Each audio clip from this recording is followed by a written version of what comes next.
to the Utility Emergency Response Podcast, where we talk all things emergency response, disaster response to help your utility. I'm your host, Isaac Alatorre from Portable Pipeline Systems, leaders in the lay-flat hose system industry. We have guest speakers who are experts in their field to help you and your utility get on the right foot. Let's get started with the episode.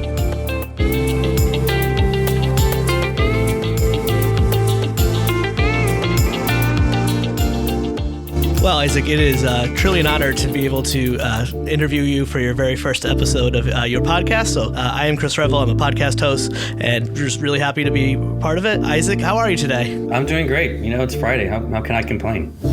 Yeah, no, I feel it on that one. So one of the things that we really wanted to do is just kind of get to learn about you, what the podcast is going to be, and, learn more about you and your background. So one thing I love always asking people is, where are you from and what did your parents do? Hi. I'm originally from Los Angeles suburbs, Pico Rivera, Whittier area, if anybody knows where that is. So my parents are also from East Los Angeles, and then, my dad and my mom were both small business owners. Especially my mom, she was a skincare and hairstylist business. So we moved from LA, and they did relatively well. And after that, we moved to Orange County together. And so I kind of have half and half. I have LA County in me, and I have Orange County in me. People who are down here, they know it's kind of different, but people from the outside, they think it's all the same. But LA County and Orange County are actually quite different. So that's just a little bit of my background. I'm a Southern California guy. SoCal. Yeah, you got way better weather than us over here in Rhode Island. A little jealous. That's true. Yeah. What's that experience? Los Angeles being such a major city and stuff. And I've never been, but I've seen it on TV so many times. And I guess especially if you're not from there, you tend to have this view from LA that everyone works in the movie industry. And then here your parents are these awesome small business entrepreneurs. So was it just a regular upbringing of growing up, or was there like celebrities in your high school and stuff like that? Yeah, no, it's not. LA's a mirage. It's like an image. Hollywood is so small, and then everybody else is just normal people. So no glitz or glamour in my family or anywhere in my area. So no, it wasn't like that. But of course you have that, but you got to drive into Hollywood and proper LA, and it's just not like that. The rest of Southern California.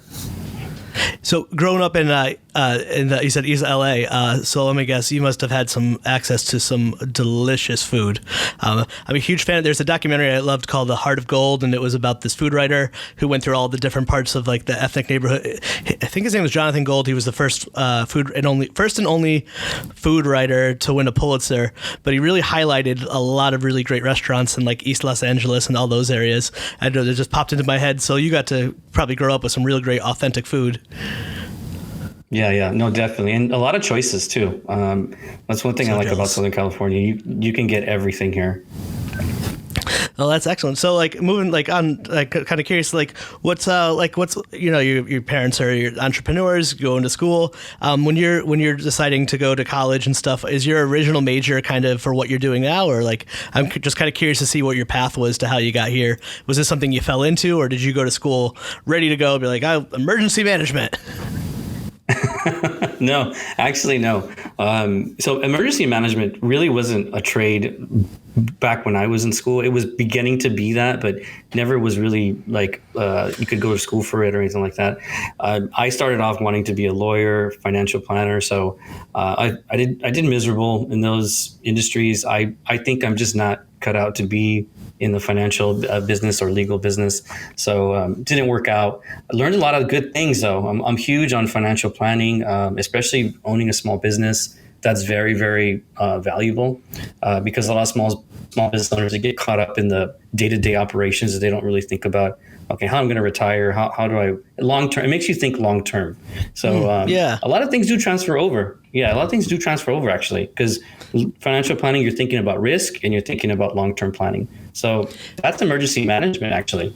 You're thinking about okay, what if this happens, and then you're thinking about if that happens, how am I going to recover? So it actually has a lot of things in common. You wouldn't think, but it's risk management is part of financial planning and part of emergency management. Yeah, isn't that the beauty of being an entrepreneur? You don't do you actually do a lot of everything. Like you literally have to do everything. So I give you all the credit. But I love that. I like how I'm like, we were actually chatting before we jumped on about like failure and stuff, and I like how you said that you failed at those things. And like, in life, like honestly, the secret of success is just failing upwards a lot, trying everything. Like, myself included, I've tried many of things that didn't stick, and then you find the thing. So was like finance and law was just a little too boring for you? Yeah, I just don't think I was cut out for that world. The one thing I like about my industry now is I love the people. They're just hardworking people with families, and they're blue collar types, but they have the smarts of a white collar. I think they kind of have both. I like that about them. I find them to be very, very reasonable. There's not a lot of big egos in my industry, which I love. So, and I'm not like that. I'm not a big ego guy, big look at me kind of guy. So I just fit in well with this industry, and I really enjoy it. I really enjoy the people. That's everything. Every job I've ever worked in my ever up until this one, it's at the end of the day, it's about the people, because you're going to spend more time at work sometimes than with your own family. Right. And regardless if you like the job you're doing, if I'm not with people I like, I can't function. So I can definitely relate to that. So I'm just kind of curious. So like, did you end up getting your degree in like emergency preparedness, or did you end up getting like a law degree or a finance degree and then making that change, or is this something you figured out kind of before college ended? Yeah, no, I didn't. I wanted to be, a lawyer, so I was more like humanities law major. Didn't really know about emergency management till later, until my mentor, David Jackson, he was the one that really opened me up to it, and figured out what a great world it could be. So no, didn't know anything about it. So I kind of fell into it, and it was a blessing. It was great to fall into this. And I think I'm going to retire if I can. I'm going to retire in this business. I love that. So how did you meet Dave? So David was a family friend, and he just took me under his wing. He saw me, after college, and he said, you have potential. Don't go for that financial stuff. I didn't listen to him, and I went anyway. And then, because he took me on a couple of appointments, and I was like, man, this stuff looks boring. And when you're 23, you're more sensational seeking. You want definitely the stuff that looks cool. So he took me a couple appointments, and I was like, no, I'm not interested. He's like, you shouldn't do the financial thing. You're not going to like it. I come back like 4 years later, and I was like, you're right. And so I was like, can I work with you? So he referred me to another business owner, which I worked for, which was similar to what he did. And then after that, I started, kind of working for him part-time. And that's how it grew. And then later, unfortunately, he passed away, and that's when I bought the business. That. And yeah, he passed away in 2016, very suddenly from cancer, and it was tough. It was really tough. Yeah, thank you. It was really, really tough. And I bet. I still talk to his wife to this day. So we're good friends. Yeah, and and that's how it started. I bought the business, and now I'm just trying to make it work, try to update systems, but all the reels and the hose reels, the, above the ground systems for water, that was all his ideas. So I'm just running with it. I'm just updating things really.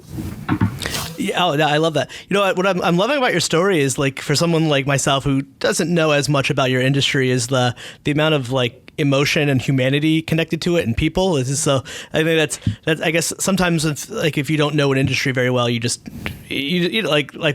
assume being a lawyer is boring. I'm sure it's fun for someone, but it's just so great to hear about how much of the community that you get to build around doing this kind of stuff, and you get to help people ultimately, which actually really kind of leads me to my next question. I was thinking, could you kind of just tell us what you do on a day-to-day, and maybe explain? I'm sure most of your listeners are a lot more knowledgeable of what you do doing, but in case, like for me, I'd like to know if we're being honest. Yeah. Okay. I do sales, of course, equipment sales, but I also do a lot of trainings for emergency hose drillers. So basically, it's a system to have when a pipe breaks or you have an emergency, you need to get water to people. Ours goes above the ground, and it creates like the company title is a portable pipeline system, so they can take this pipe system anywhere they go.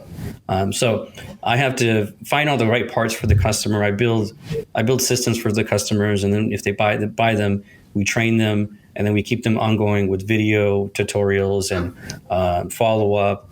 And also, I do some speaking engagements. I do a lot of the marketing. So there's a lot of stuff that's on my plate, and I don't do it, perfectly, but I do think our online presence is so much better now, because before my predecessor, David, he barely even had a website. He didn't like online stuff. So oh boy, yeah. Now that we're on, like it's spreading. The word is spreading more faster than I could ever imagine. Yeah, I mean, especially, and if you're there's like definitely a generational divide within businesses and you definitely see that in every industry. People are kind of afraid of new technology and waves, and at some point, evolve or die. So it's kind of great that at least you were able to come in and take the company to the digital era. Yeah, no, it's important now, and you need both. You need the personal side too. You need to go out and shake hands and let people see you, because that matters too. Especially in my business, they're a hands-on business. So if it doesn't work on the field, they don't want it. It's way different than sending somebody something and then you have them return it from basically like online or something. My industry, they don't like that. They don't like when you just put them through a transaction. They want to hear somebody. I like that too, and that's how I prefer things too. I like a mixture of I want my convenience, but I do like talking to people and meeting people and getting to engage. I mean, especially after I think the pandemic is something a lot of us probably recognize of how important it was to have social interaction in our lives, because once it gets taken away from you, you don't realize how important that is, even if it's the same people you see every day getting coffee or your workplace associates. You mentioned that I think we were talking off mic that you've been able to get back to doing in-person events for your industry again. How has that felt? That must have been a lot of fun. Yeah, that's been great. I mean, I'm going to do 4 conferences this year, which is, man, it's crazy. Like, we went from 0 to 4 within 2 years, and so it's crazy. It's been great. It's been great to meet people and have a conversation with them. It's really tough to do that over the phone, especially in email. And people in my industry, they do Zoom and like the video conferencing things, but they are out in the field type of guys. So yeah, they're really hard to get and sit down and do a video call. Like they can do it. It's just it needs to be scheduled, and they have to work around you have to work around their schedule. So it can be tough, but like at a conference, is you have somebody, you can talk to somebody right there. It's great. I'm a very social person, so I love that kind of atmosphere. Yeah, and there's just something intangible about, there's just so much connections and networking that you can't even plan by just going to a convention too. Like just those my favorite thing is the right after a panel ends, or the right before, the hallway, and everyone's just there and you just talk and you see people, you meet people. It's fun. It's funny, as you get to a certain age, your work becomes a lot of, myself included, a lot of my my job becomes like my social outlet, because you spend most time doing that. So that's fun. So I'd love to, I'm just out of curiosity, what are your clientele? Are you selling to federal, state, local government, private citizens, organizations? Where does what kind of sales are you do? What kind of clientele are you working with? Basically our most 90% of our customers are government, local government workers. So anybody from cities, water departments, city wastewater departments, flood managers, sometimes treatment plant supervisors. That's kind of more rare, but sometimes they do use our stuff. So yeah, local cities and local water districts, and then now we're trying to get into more state level and federal government.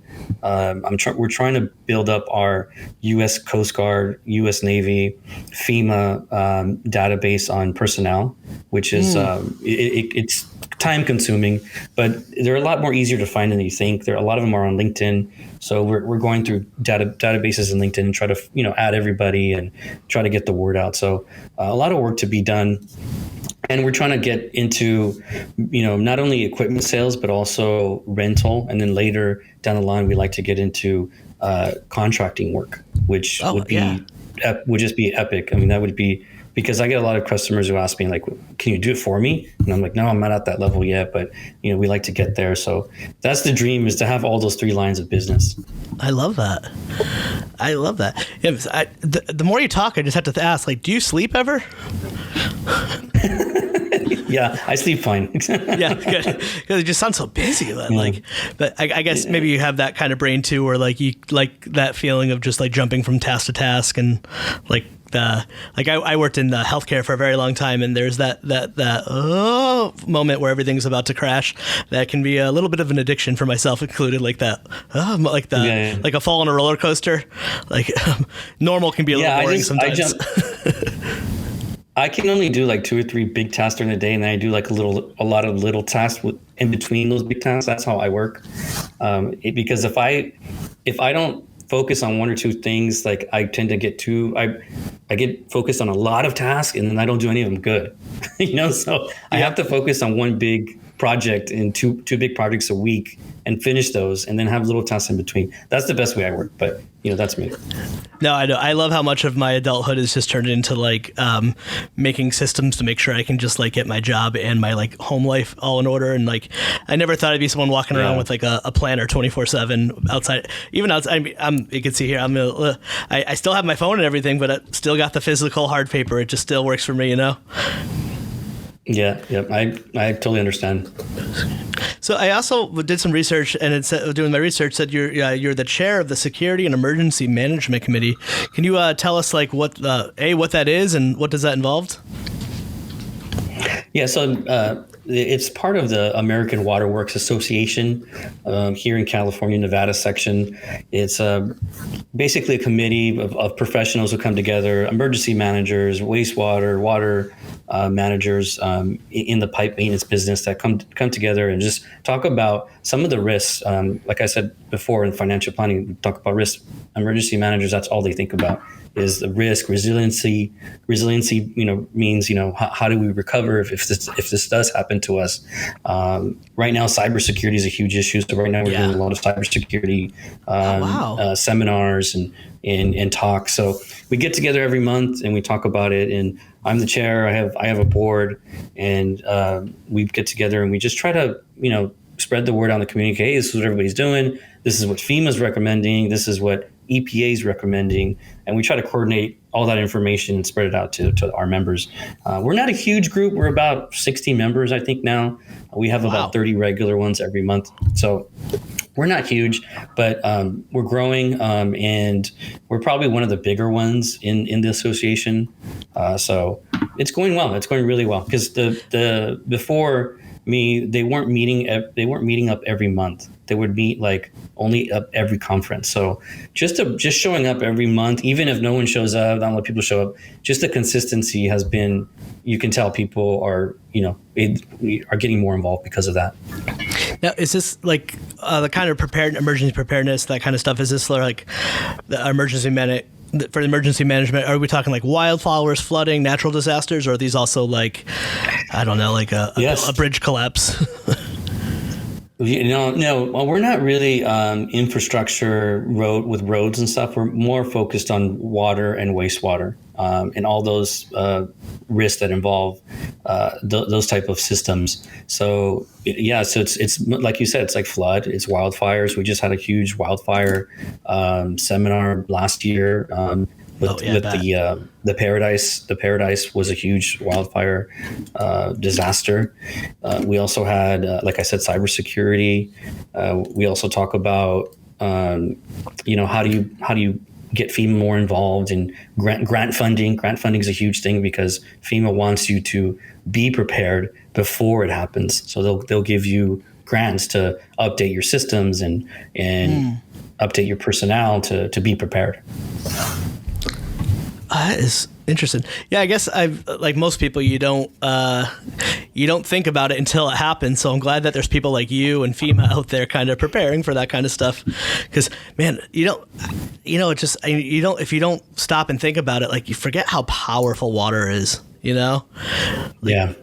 Once I became a homeowner, that was like the first thing. I was like, oh wow, water can do a lot of damage just in your home or anything. It's something else. Would you say that your business models had to like kind of pivot a little bit since with the more drastic effects from climate change that have been happening?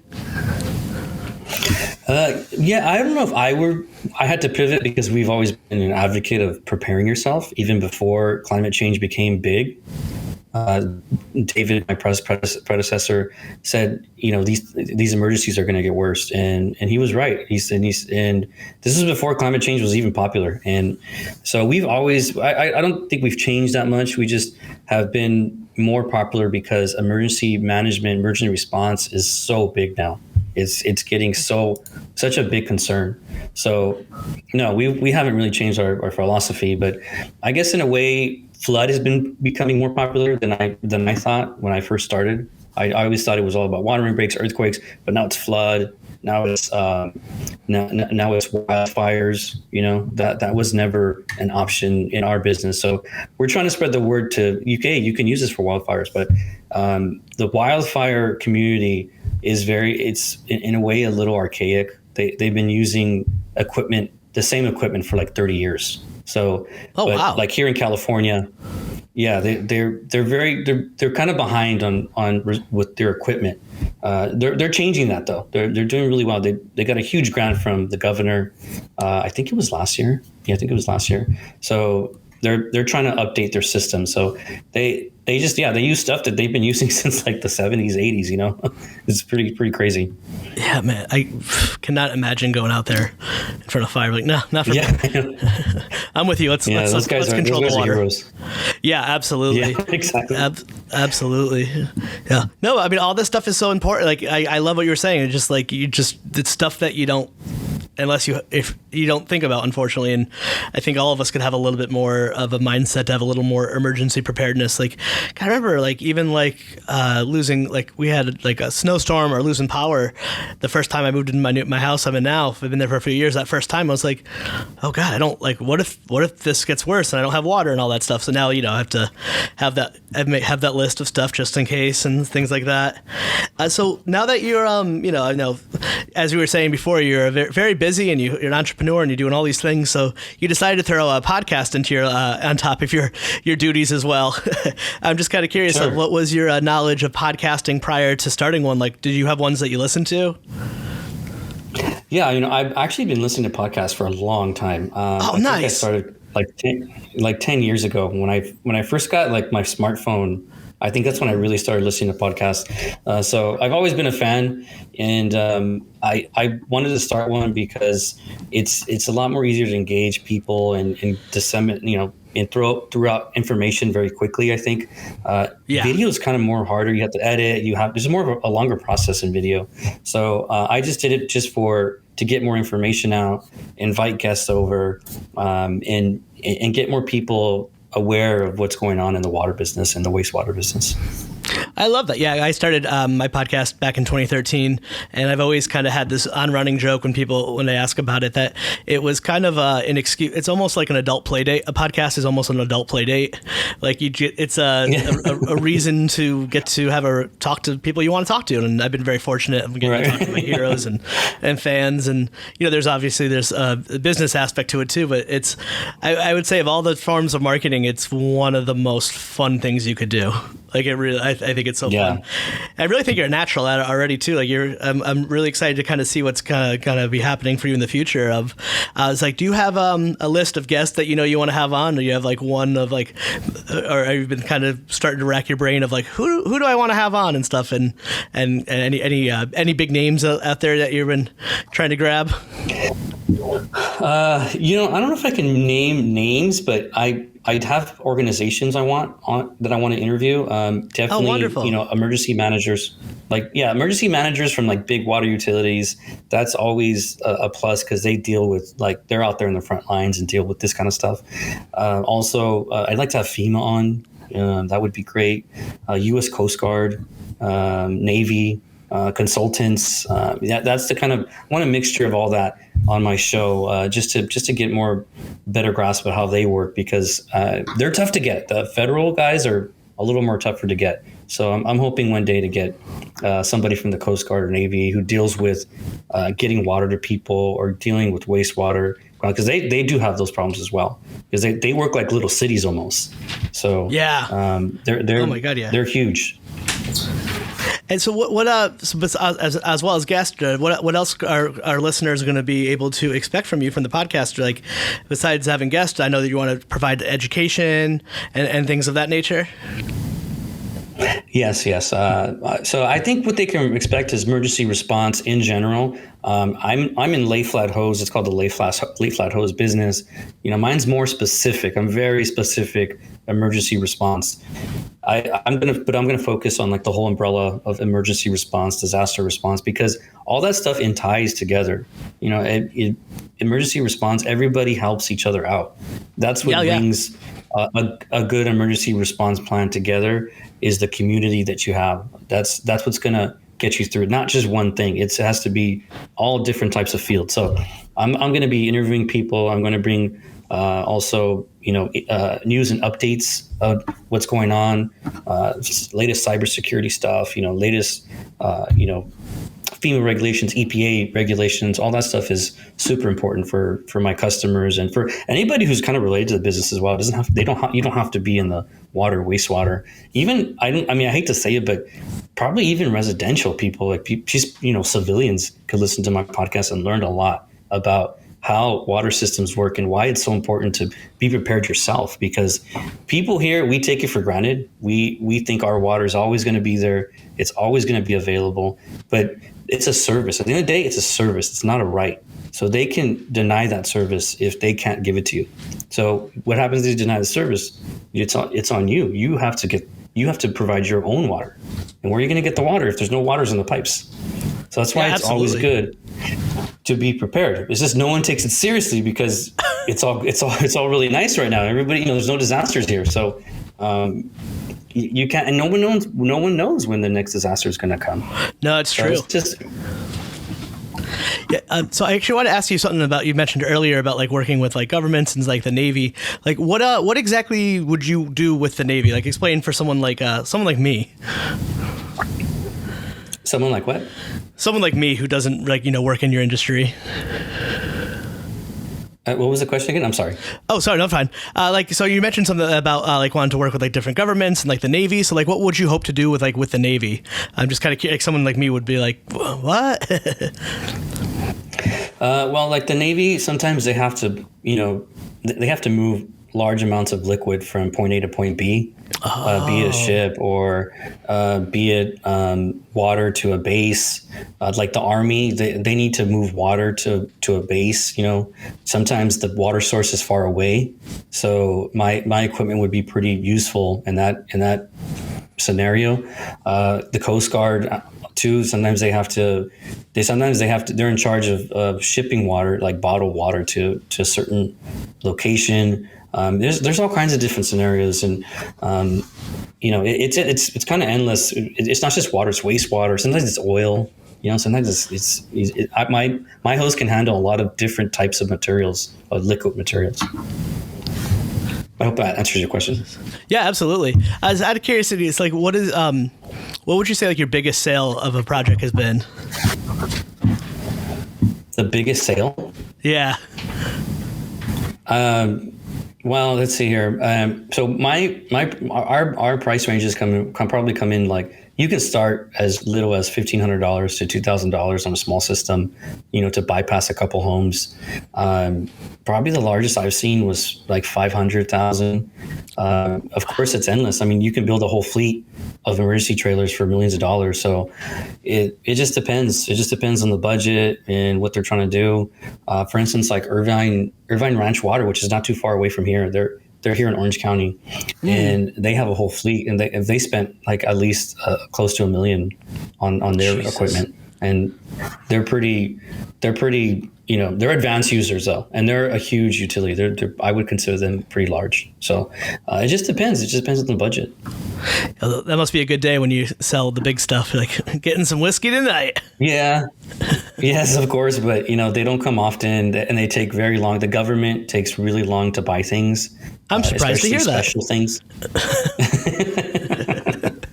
Especially especially specialized equipment. They buy pipe all day. They buy all the common stuff all day, but like something special like my equipment, it takes quite a while.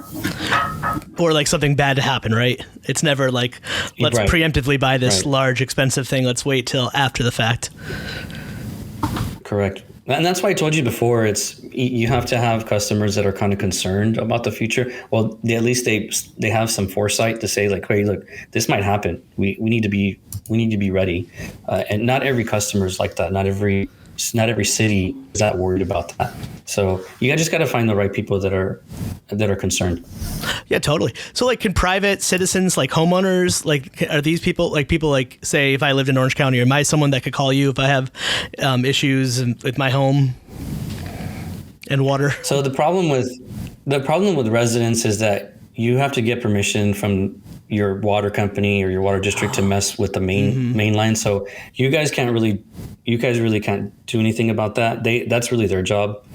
And of course you could, like, let's say you lived out in a ranch or something, or you lived out like in a rural area. I could see it maybe more because you could get like let's say your lateral's broken, or the main pipe on your street's broken, and it's like 500 feet away, and you need another line going towards your house. I could see that where that could be possible, but who's going to spend $1,500, $2,000 to do that when it's unlikely that most likely your water company is going to help you do it. So I just don't see it happening. I think the more likelihood that somebody would buy my equipment would be for wildfire. Like they have, I have a line. I have a vendor. He sells these huge like sprinklers, they're very high powered sprinklers, and they're made for like a defense system against to water down your home, water down the whole area around you, to build like a defensive dome per se around your home. So that's the only way I can see it. We've talked about prototype systems and stuff like that. He sells them to California Wildfire. That's kind of like a new thing right now. So what's one area. But as far as anything else, I'm not sure if anybody else would really see the value in it. It kind of sounds like a toy the way you were describing it. I was like, oh, that sounds fun. Yeah, doesn't it? Can I get one? To have all these crazy. Yeah, it does sound fun. Like all these high-powered jets like going everywhere. It's really cool. I mean, I just like to assume that it's like playing with big water guns all day. They're big. I mean, they're probably as big as like a coffee table. And seriously? That sounds a little too fun. Yeah, they're huge jets, and they go out, I think, 600 feet or something like that, or 300 feet. God. It's crazy. I know. You can sound like the 12-year-old version of me is coming out. I'm like, really? 60 feet? Yeah, that'd be awesome, right? To get like hose down some of your friends or something like that. Right? Just like, yeah, oh my God. Or like, just, yeah, oh my God. Just put it up in the air on like a nice hot day. Like, like in classic, like Do the Right Thing when you in like New York, where you knock over the fire hydrants and the water goes everywhere. This would just be like just get like, well, we should bring it to like Burning Man and see what happens, or something like that. Probably not our scene, but we'll see what happens. Yeah, we'll see. Right? Where would you get the water too? Out in the middle of the desert. I know. Yeah, I'm from the Northeast. I've only been in the desert one time in my life, and it's interesting experience. Desert people are made differently. Yeah, that's true. Yeah, that's very true. Yeah, it's different, but it's cool. It's cool. And that's one thing. I got fortunate. I drove to California once. Got to drive cross country once when I was in college, and it's what an awesome country we have. Like, it just looks so different. I drove from Vermont to San Francisco, and it's just so different. All the different landscapes and getting to see desert and getting to go to Tahoe and get to see the Pacific Ocean. It's so wonderful. So one of the things we're wrapping up towards the end, we kind of want to learn a little bit about you. So from the research I've read is that you're a big sports and whiskey fan. So who's your NFL team?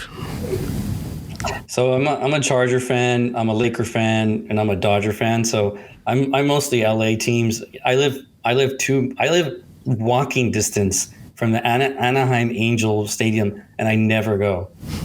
And because I'm a Dodger fan, because I grew up in LA. Oh yeah. Everybody asks me, like Angel game? Yeah, and I'm like, no, it's just not. It's not in my blood, man. It's just I was raised a Dodger fan.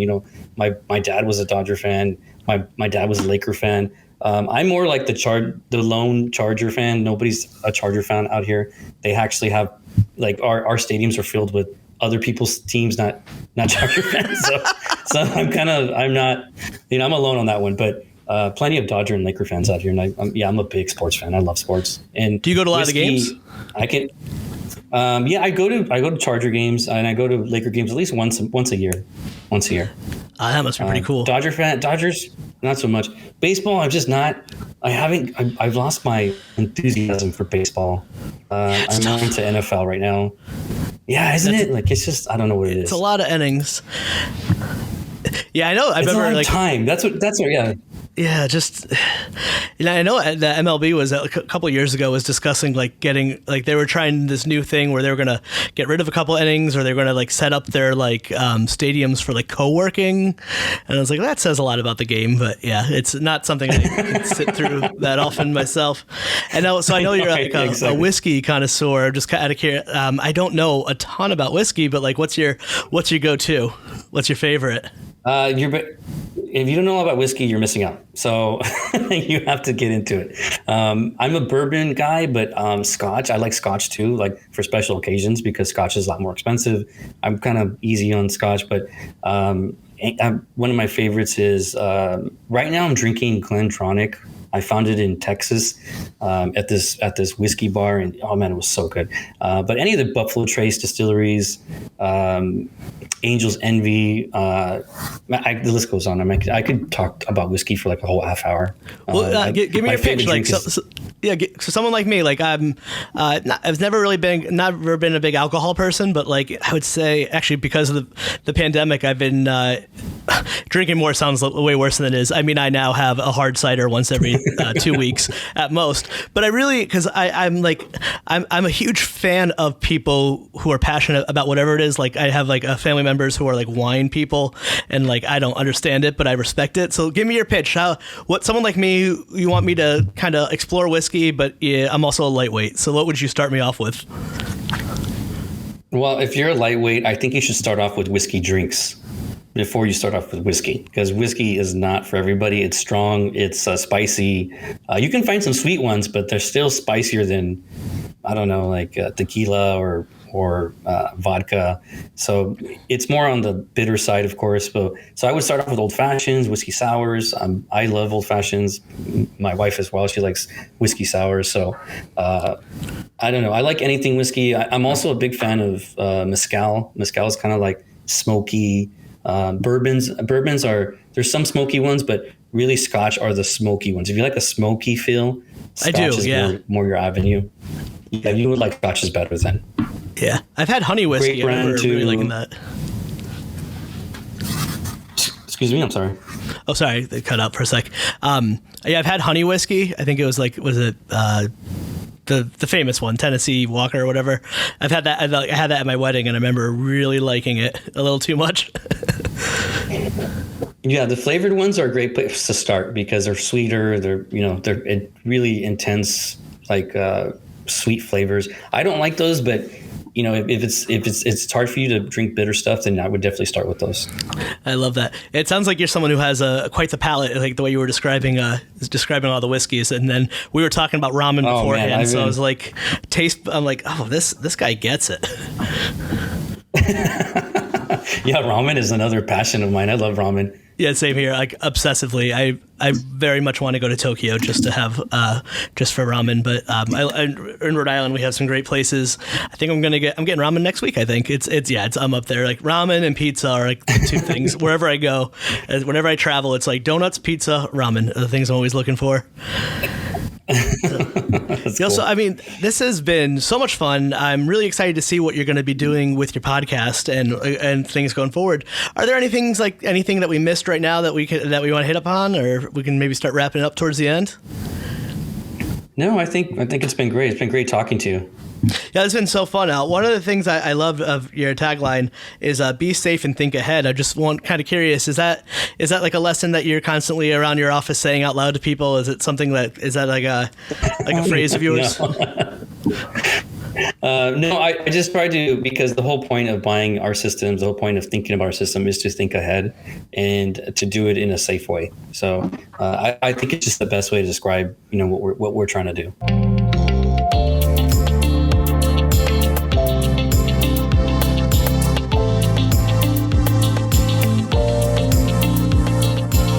Well, responders, you made it to the end. I wanted to thank you for listening to this show. Please do me a solid and share this with one of your friends or coworkers in the utility industry so they can get benefit from such great information. Subscribe to this podcast. Follow us on social media. Also, our email newsletter, which these episodes go directly to your inbox. Thank you for your time, and remember, be safe and think ahead.